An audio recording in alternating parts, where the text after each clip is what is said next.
Welcome back to my class again. आज आपका class होने वाला है क्लास 12 बायोलॉजी और चैप्टर नंबर है 7 जिसका नाम है एवोल्यूशन। बच्चे लोग लास्ट क्लास में हमने पढ़ा था कि कैसे ओरिजिन ऑफ लाइफ यानी अर्थ का कैसे उत्पत्ति हुई, अर्थ कैसे बना, और ये भी हमने समझा कि कितना टेम्परेचर था मिलियंस ऑफ ईयर्स अगो, उसके बाद धीरे धीरे कैसे टेम्परेचर कम हुआ। इसके ऊपर में बहुत सारे साइंटिस्ट लोग वर्क कर रहे थे कि आखिर रियली ये सही है जो बातें हो रही हैं कि ए बायोजेनेसिस से आया है या स्पॉन्टेनियस क्रिएशन से आया है या फिर स्पेशल क्रिएशन से आया है। इन सब बातों के ऊपर सारे साइंटिस्ट लोग एक्सपेरिमेंट कर रहे थे, सारे साइंटिस्ट लोग एकदम मरे पड़े थे कि कैसे प्रूव करना है कि ये कैसे हमारा अर्थ ओरिजिनेट हुआ, इस पे कैसे जीव जंतु है। इनमें दो साइंटिस्ट थे जिनका नाम था, एक पहला नाम है ए.आई. ओपेरिन और दूसरा नाम है जे.बी.एस. हालाडेन। ठीक है ना, ये दो साइंटिस्ट थे, ये भी लोग काम कर रहे थे। इनका मानना था, विश्वास था कि ये जो चीज है, जैसे मैंने कहा ना कि कुछ केमिकल रिएक्शन हुआ जिसके वजह से बहुत सारे कंपोनेंट बने, उसमें मीथेन भी था, अमोनिया भी था, ठीक है, वाटर वेपर भी था। ये सारी चीज मिलके कंटेन किया जो इंपॉर्टेंट काइंड्स ऑफ एटम में मौजूद होते हैं बहुत सारे सब्सटेंसेस के रूप में, जैसे अल्कोहल, अमीनो एसिड्स, ये बना इसके रूप में तैयार हो गया। जब ये मिक्स हुए, डेफिनेटली जब बहुत सारे केमिकल मिलेंगे तो केमिकल रिएक्शन होगा, तो कुछ ना कुछ जरूर बनेगा। लाइक हम लोग अपने घर में चावल, दाल, थोड़ा सा मसाला वगैरह मिला के पका देते हैं तो क्या बन जाता है, खिचड़ी बन जाता है ना। तो कुछ ना कुछ केमिकल रिएक्शन होता है। या फिर अपने घर में कुछ ना कुछ आप अगर एक्सपेरिमेंट करते रहेगा, बस खाली देखिए धमाका वाला नहीं कर ले, नहीं तो फिर उड़ जाइएगा, चेहरा वाला सब कड़िया हो जाएगा।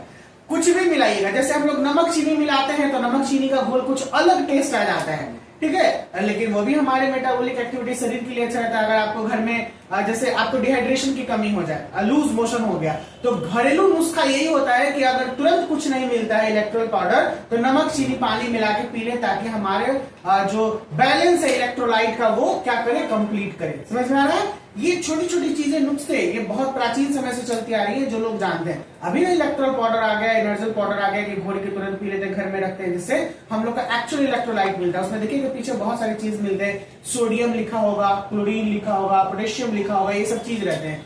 हम लोग शुगर में कार्बोहाइड्रेट ग्लूकोज को देखते हैं, हम लोग सॉल्ट में सोडियम क्लोराइड को देखते हैं ना। तो these are the elements that वो हम लोगों को क्या करता है, एनर्जी प्रोवाइड करता है, यानी आयनिक बैलेंस को कंप्लीट कर देता है। इसीलिए शायद नमक चीनी का घोल पीते होंगे। तो मैंने एक छोटा सा एग्जांपल दिया नमक चीनी के घोल से, तो यही कुछ ना कुछ मिलकर, अमोनिया, वाटर वेपर, मीथेन मिलकर जो एक एटम में, जैसे हमारे शरीर का सेल है, हम लोग का सबसे स्मॉलेस्ट, देखिए नीट का क्वेश्चन है, सबसे स्मॉलेस्ट जो है सेल से भी छोटा वो होता है एटम। क्या होता है, एटम।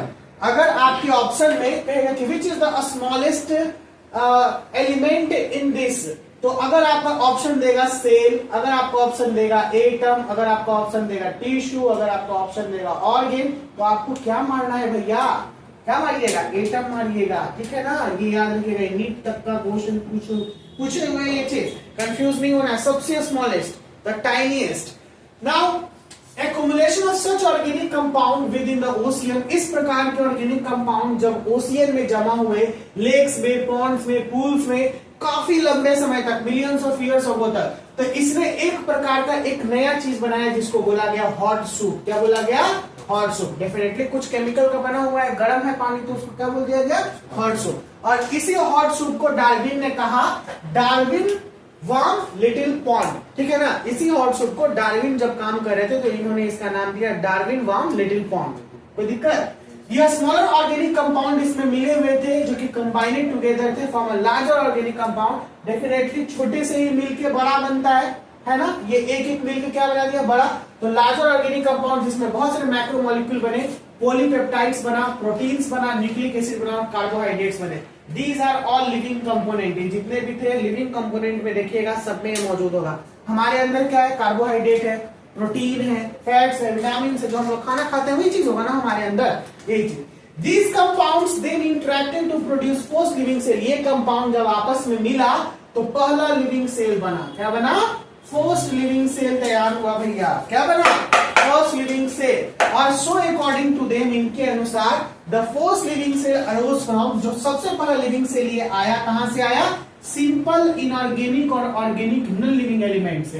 किससे आया, सिंपल इनऑर्गेनिक, इनऑर्गेनिक का मतलब कुछ केमिकल, ऑर्गेनिक का मतलब कुछ चीजें जो कार्बोहाइड्रेट से बना है बड़े बड़े रूप में, और ये एक नॉन लिविंग एलिमेंट से बना, जिस प्रोसेस को कंप्लीट बोला गया अ प्रोसेस कॉल्ड एबायोजेनेसिस। क्या बोला गया?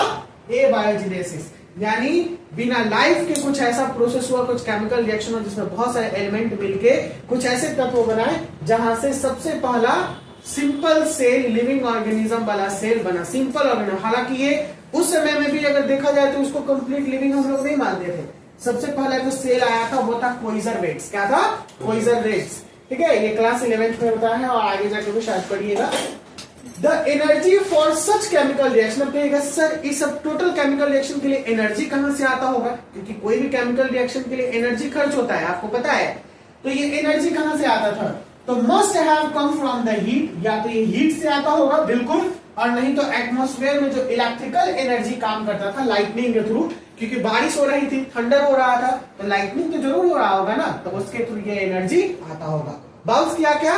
बहुत इजी कॉन्सेप्ट था। एआईओ पेरिन और जेवियस हालाडे ने एक कंप्लीट ऐसा तैयार किया, उन्होंने बताया कि एबायोजेनेसिस से कैसे लाइफ आ सकता है। क्लियर है?